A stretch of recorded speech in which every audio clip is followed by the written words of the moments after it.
111 години по-късно ние бяхме там. Сведохме глава, положихме венци и се поклонихме пред героизма на 21-ви пехотен средногорски полк.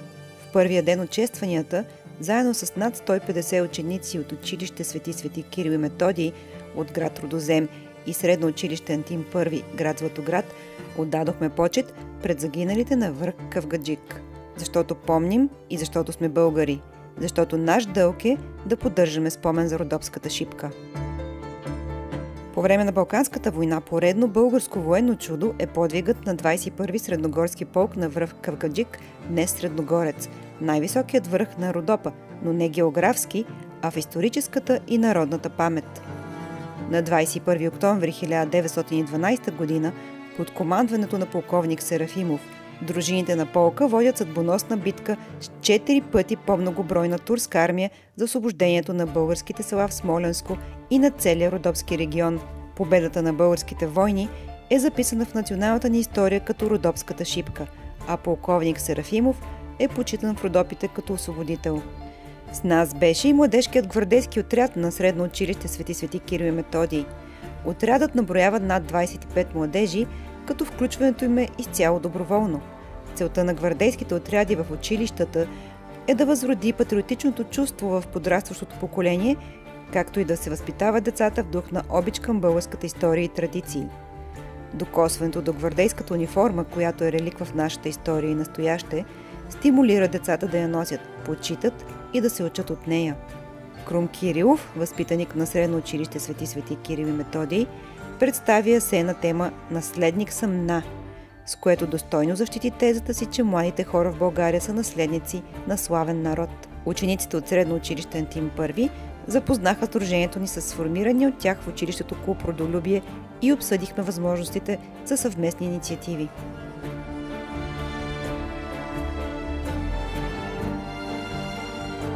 На следващия ден от честванията ученици и младежи от Смолян и средно училище Васил Левски, град Ардино, взеха участие в доброволческата ни инициатива за есенопочистване на паметника Костница Родопска шипка.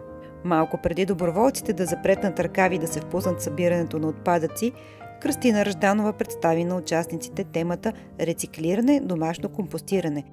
Днес сме ви подготвили едни много интересни, забавни, надяваме се полезни за вас инициативи и първата, бързам да ви я представя, това е инициатива свързана с насърчаването на доброволчеството, а по-конкретно опазването на околната среда.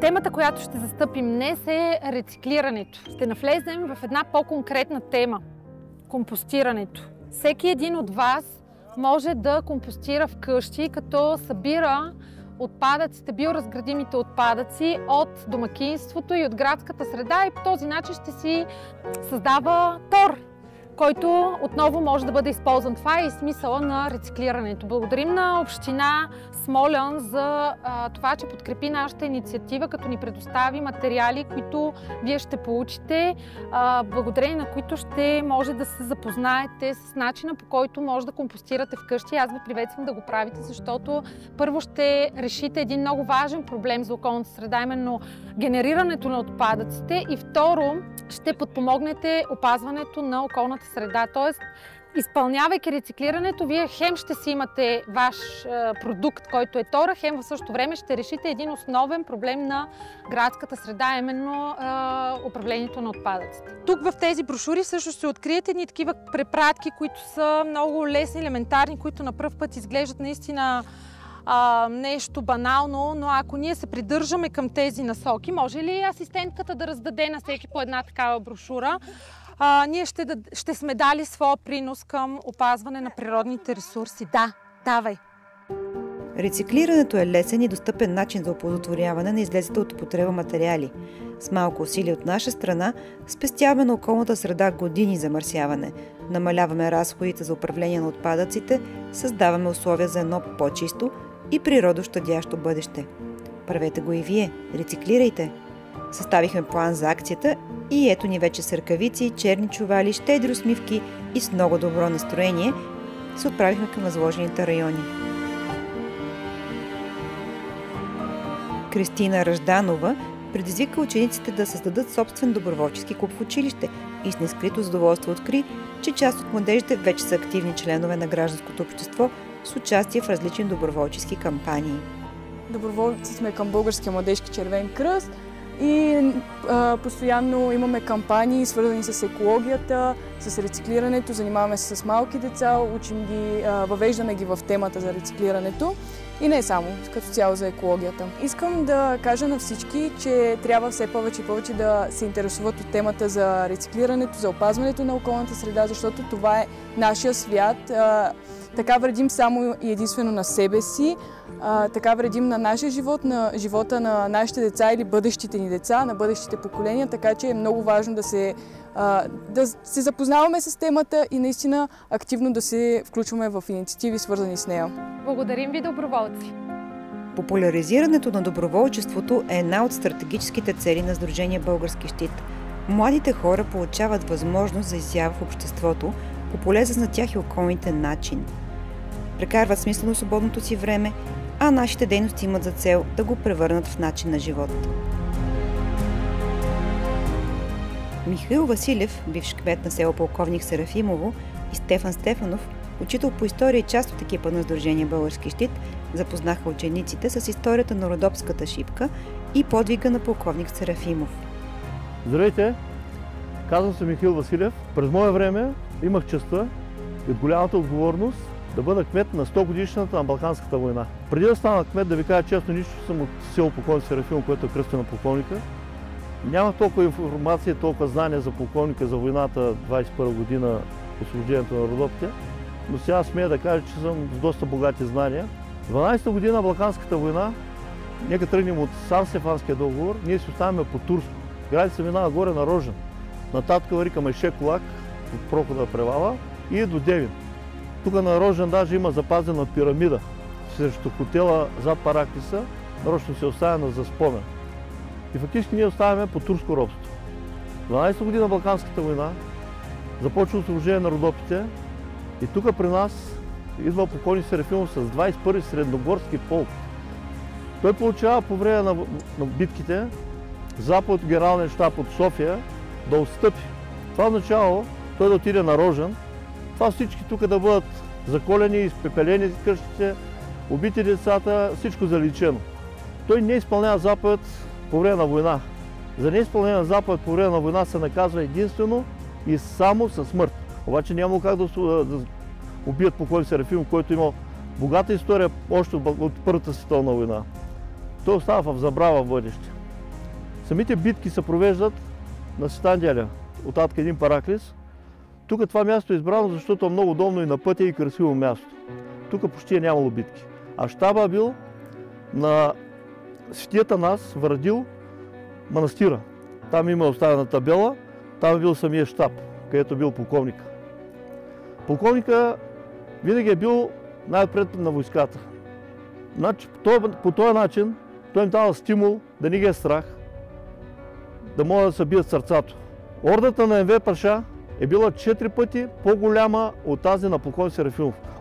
Войската на полковник Серафимов била около 4800 човека, а на Енвер Паша над 16 000 човека. Но благодарение на тактичните умения, на тактиката и помощта на местното население от село полковник Серафимов, бившето Аламидере, те успяват да разгромят ордата и те да се разбягат.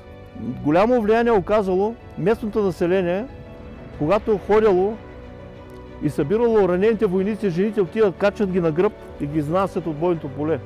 По този начин те вдъхновявали войската.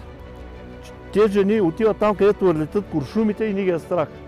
И другото, което е, благодарение на знанията на местното население, всяка урва, всяко дере, всяка полянка, те знаели през къде да карат уредията и да излезнат в гръб на турците. И вече турците, това е било последните сили, вече като почне гърбът отзад, те са разбягали и са отишли. Устовски ловжии излизат на излет, стигат тук някъде една поляна, сядат и от дума на дума става въпрос: абе, тук имаше едни битки, умряха бая народ, защо не вземем да направим един паметник? Идеята е тяхна. За много кратко време от Златоград до Доспат се събират 65 000 лева, които са били много пари за това време. и започва градежа на този паметник. За първата копка на полковник Владимир Серафимов, костницата му била и тук. 61 войника заровени. Там има една снимка в Държавен архив.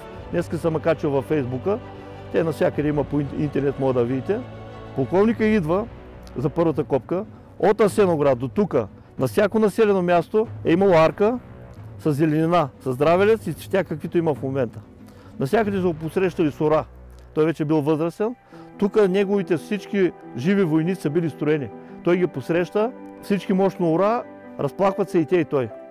Просто уважението и любовта си е имало между тях, оставала. Това всичко е било нагоре, заслано с родопски отдела. Била невероятна картина, невероятна цветна картина. За съжаление, когато вече се открива паметника, полковника, за съжаление, вече е починал. Самия паметник е паметник, костница, параклис. Самите кости, като влезете в паметника, вие не стъпате на тях. Има едно кръгло, което е с отвор, долу под отвора, под кръглото, там е костницата, тя е зазидана. Самия паметник, архитекта, който го прави, идеята на този зъб горе, решили, когато се върне Беломорска Тракия от Гърция, да се довърши паметника. За съжаление, ние не връщаме Беломорска Тракия, обаче и камъните откраднали. И където е кръста в ляво на куполообразното, там мислили да има лъв, който да гледа на юг, надолу към Беломорието, към нашите земи. Обаче трябвало да стане политически въпрос, се отказали да го направят. А откъде идва родопската шипка? Тук е имало клетва, тук са наредени войниците, била е поканени, ние сме смесено население, вие знаете, че няма проблем, съжителството е прекрасно. Били са поканили и поп, и мифтия. Мифтията поглежда нагоре и казва, това е родопската шипка. Ще ви разкажа две истории за полковник Серафимов и за един човек от село Гела. Полковник Серафимов, както ви каза, винаги е бил най-пред. Обаче войниците, турската войска искала първо него да убие, като убие него, ще сломи духа на войниците и те ще се разбягат. Винаги голи него да стрелят, улучат му коня един път, втори път, трети път и на третия път турците почнали да викат, той е дявол, той е шейтан. Просто вижда, че него не го лови куршум. Това е едното. Второто е истински случай, възрастни хора от село Гела ми го казваха. На оръдията, които са били на позициите, всички ги убили, останал един възрастен човек от село Гела. И той решава да се вичах да пълни оръдията и да ги гърми. Пълни първото си заповядва, гърми, отива на второто, пълни, гърми. Отива на третото и четвъртото, долу ние мисля, че всичко горе е пълно с войска. Колко време е гърмял, не знам, обаче не е издържал психически и когато се е прибрал, той е полудял, той е откача. Така се е умрял човек. За съжаление, малко ме е тъжно да ви го кажа, но такива българи в момента няма. Като полковника, като този човек от Гела и като тези войници, които са били най-отпред и винаги са защитавали полковника. Поздравявам ви, че имате интерес към българската история. Пожелавам ви успех. Винаги, когато дойдете в Родопите, знаете, че имате един приятел. Може да отидете в музея да видите сабета на полковника, може да отидете в музея да видите пушката на Петко Войвода. Сабета аз лично съм остал, както ви казах. Пушката на Петко Войвода най-вероятно е подарена от Гарибалди. Там има няколко ордена на полковника. Направя един кът в момента. Желая ви успех. Поздравявам! Здравейте, аз се казвам Стефан Стефанов. Радвам се, че съм тук и мога да ви споделя някои неща. Дано са ви интересни. Аз лично тук идвам за втори път. Надявам се да имам възможността да идваме отново. Защо? Първо, защото един от моите прадядовци е участвал тук. Прадядо ми е Добри. Оцелял е, успява да се върне жив, заедно с неговите двама братя. И малко или много това е едно място, което ме докосва мен лично. Другото, което е не само защото имам моя родина тук, а всички сражения, които е водила нашата армия, тя е воювала за нас, за да може ние един ден да живеем свободно. Господин кмета ви обясни, спомена ви някои моменти от сражението, което се е случило, но искам да ви кажа, че това сражение тук е било много важно. Защото нашата армия, цялата ни армия, е била насочена срещу Одрин в този момент, и първа, и втора, и трета български армии.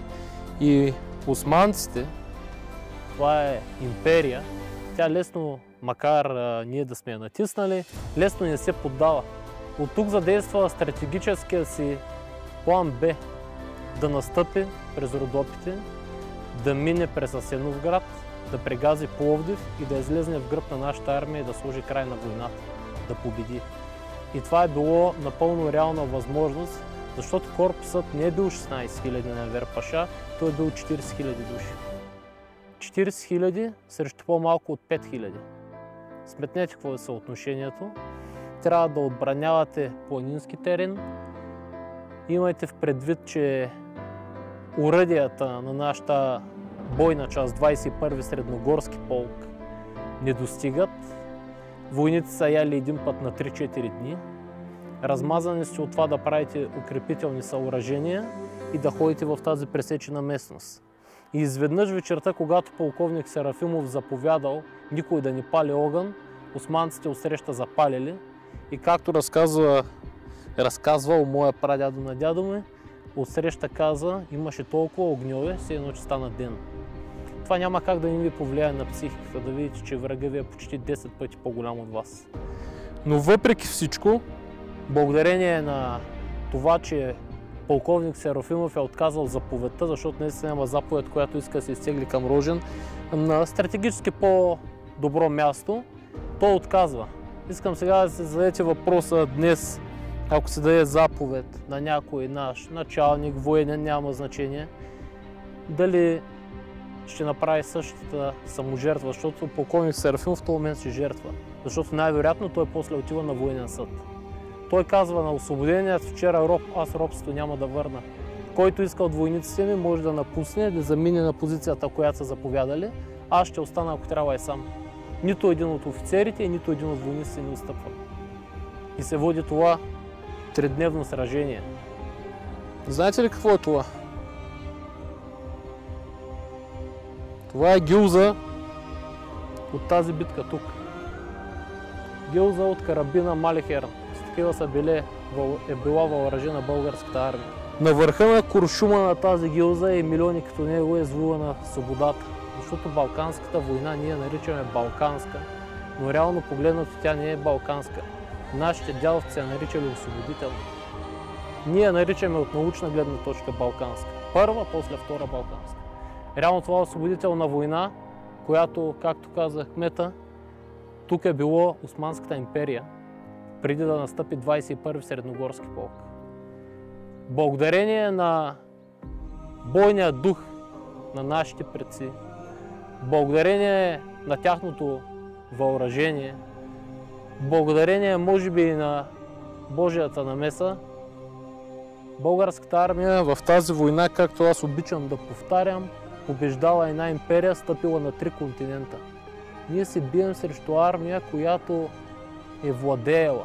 С какво самочувствие тръгва османската армия. Един от най-големите им командири, Назим Паша, казва: искам да се обличите парадните униформи, защото след 2 седмици, като крачите в тяхната столица София, искам да изглеждате победоносно, превъзходно. Не само, че не стигат до София, ами 1 метър не са крачнали в българската земя и всичко свършва само на 20 км пред Цариград. До там са навряни. Армията, пак казвам, на една империя. 4 милионна България срещу 30 милионната тогава Османска империя. Защо ви казвам това? Защото една държава не се измерва само по територията си, една държава не се измерва само по финансите си и икономиката си. Макар че точно тогава ние сме, може би, в един от най-големите икономически подеми, колкото и да им се струва смешно на някои хора. Една държава се измерва по духа, менталитета и желанието на народа е за развитие. Тогава са ни сравнявали с Япония. То лично американският президент Теодор Рузвелт. Наричали са ни германците на Балканския полуостров. Защото повечето хора, когато ви говорят за Балканската война, може да ви стане с впечатление, че става дума за някакви там селяни с цървулите, дето тръгнали. Не, тук говорим освен за бойния дух на тези хора, тук говорим за един всеобщ апогей. Защото в тази война ние за пръв път използваме самолета за военни цели. В тази война ние за пръв път правим заглушаване на радиосигнал в цялата военна история. В тази война ние не спираме да изумяваме и побеждаваме Османската империя и във въздуха, и в морето.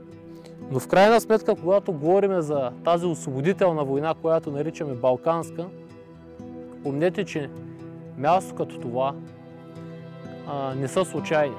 Господин кмета каза, такива хора като полковник Серафимов днес няма. Ами и това не е случайно, защото самия той е от рода на Васил Левски. Баща му е втори братовчет на Васил Левски. Кръвта вода не става и в този ред на мисли искам да знаете и да помните, че всеки един от вас тук има поне по един прадядо, а някой може да имат по двама, трима или четирима, които са участвали и в Балканската война, или в Първата световна, и във Втората световна война. Помнете, че някои от дядовците си ви не са се върнали, ако не знаете, поинтересувайте се.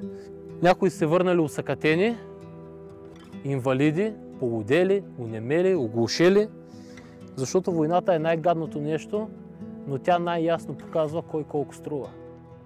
Всичко друго е малко или много лъжовно. Помнете Балканската война, помнете Родопската шипка, да живее България. Още нещо искам да кажа. Когато приключи 100 години Балканска война, всички си тръгнаха, аз бях сам. Ключ имах отгоре от паметника.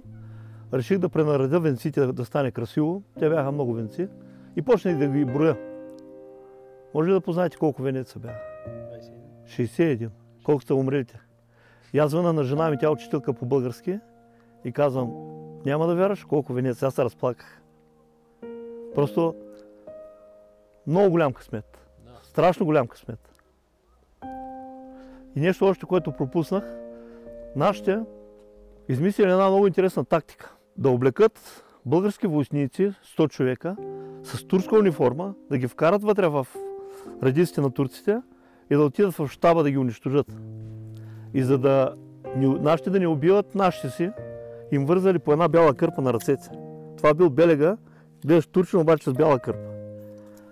Постигнали доста успехи тогава. Но турците усетили чак накрая. Много тактика имало във войната, наистина. Умна тактика. Благодаря. Георги Анадолов запозна младежите с любопитни факти от биографията на полковник Серафимов. Той е роден и отраства в средногорското село Аджар, днес Свежен. Родственик е на Васил Левски. В домът им има скривалище и са посрещали комити и революционери. На 8-годишна възраст той слуша в захлас от своя баща, селският даскал Гено, историята за славния и трагичен път на войводата Хаджи Димитър. Пренесен от 3 свои другари до върха, надвесил се като орлица над селото на младия Владимир и където през август 1868 година, въпреки грижите, кръвта му изтекла и той отлита към вечността. Историците сравняват трагедията на Аджар с клането в Батак. Бащата на полковник Серафимов е съсечен на училищния праг. Седнал до гроба на баща си, младия Владимир се пита, защо тъй злостно постъпва съдбата. Тази картина, издълбана в разкъсаното сърце на бъдещия полковник Владимир Серафимов, картина нарисувана с пепел и кръв, и всички тези разяждащи съвестта му въпроси, оказват силно влияние при формиране мирогледа на човека и бъдещия военен, който съдбата години по-късно ще постави пред изпитанието на същата ситуация. Вероятно, това е причината в онзи съдбоносен момент той да победи себе си и да спре подобна сеч в Родопите. Полковник Серафимов оставя забележителен пример за командирски морал на войник, който знае как се обича и как се умира за родината. Както си спомня войник от полка преди Великата родопска епопея на връх Средногорец. Тогава на тия поляни ни събра Серафимов и само като ни погледна разбрахме – тука ще се мре. Участник в сражението описва положението така: отпред аскер, назад срам, отгоре дъжд. Вече в запас след Първата световна война предлагат на полковник Серафимов да получи генералски чин, но той отказва с думите: нека си остана полковник Серафимов, както ме знаят и обичат хората, за разлика от всички онези генерали, за които народът никога не е чувал. Воинският му характер и дълг проличават и когато, забелязвайки в него истински войник с висока интелигентност и респектиращо поведение, княз Фердинанд го кани за свой адютант, но Серафимов отказва височайшото продължение с думите: не мога да стана салонен офицер, аз съм войник и ще си остана такъв. Това е примера, който ни трябва да следваме. Войната е война, но с война нация не се създава. Сплотяването на всички елементи, това създава духа, енергията, която ще изведе тази нация до онези висини, които ние постигаме не само с духа на Балканската война, а чисто и икономически. Не само с ония победен поход, Първата световна война, а и това, че ние успяваме да преживеем поредната национална трагедия, катастрофа и да продължим да съществуваме. Надявам се всеки един от нас да може достатъчно дълбоко да си зададе тези въпроси, да си даде тези отговори и ние да дадем всеки един от нас приноса да имаме една единна, стабилна и велика България. Да живее България! Благодаря ви! Последва кратко обучение по строева подготовка, с което младежите усвоиха основни принципи, които приложиха в церемонията за отдаване на почит. Ще разделиме командите на две части. Първата част ще бъдат команди, които се изпълняват рязко и енергично. Това са команди като Равлис.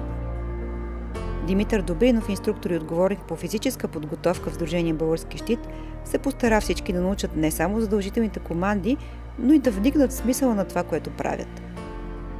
Наля! Во! Кр! Гом! Перфектни сте. Свободно! Първото и задължително умение, придобито от строевата подготовка, е умението да се строяват, да са дисциплинирани и да се движат организирано с красива и уверена походка и с тези си умения да вдъхнат уважение към себе си, другарите си и организациите, които представляват. Страхотни сте! Поздравления! Продължавайте да го поддържате този синхрон, защото той ще ви помага в живота за напред. Браво! Браво! Строя е свободен, починете си малко, с малко ще имаме игри.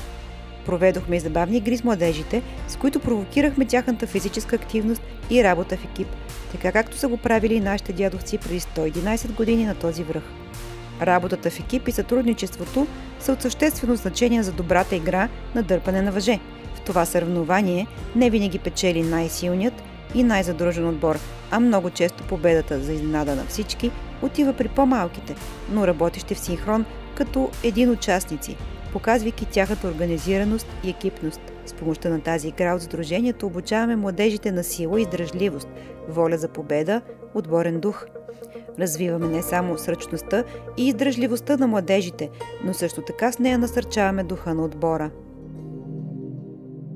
Панахида за загиналите в боевете на връх Средногорец отслужи негово преосвещенство смоленски епископ Висарион, архиерейски наместник на Смоленска духовна околия, заедно с свещениците Запрян Шиков и Иван Марински. Внушително слово за епичните сражения и величествената битка, довела до така жадуваната свобода за населението, произнесе историкът Катя Солинаджиева. И след 111 години и след повече столетия Балканската война от 1912-1913 година за Родопите е и ще бъде едно от най-важните исторически събития. Тя припомни заветните думи на талантливия пълководец и родолюбец полковник Владимир Серафимов. Аз не ще отстъпя на противника селата, в които вчера бях посрещнат като освободител, нито поглед назад. Но освободения роб, робство няма да върна пак. С тези думи той остава в сърцата на родопчани. Справо връх Средногорец е наречен Родопската шипка и всеки месец октомври свеждаме глави пред героизма, твърдостта и себеотрицанието. Вечна слава на героите, дълбок поклон пред светлото им дело. Завърши словото си Солинаджиева. Пред подвига на героите се поклониха десетки граждани и общественици. Всички те поднесоха венци и цветя пред паметника Костница. Честта за поднасяне на венеца от Сдружение Български щит се падна на младежите от структурата на Сдружението от Ямбол, които след уморителните тренировки по строева подготовка имаха възможност да демонстрират наученото и усвоеното пред гостите на тържествата на един от най-високите върхове в нашата история и воинска слава. Извисил се и прострял своята снага на цяла Родопа планина и запечатан завинаги в сърцата на родопчани. И днес йощ Балканът, щом буря зафаща. Спомня тоз ден бурен, шуми и препраща. славата му дивна, като някой ек, от урва на урва и от век на век.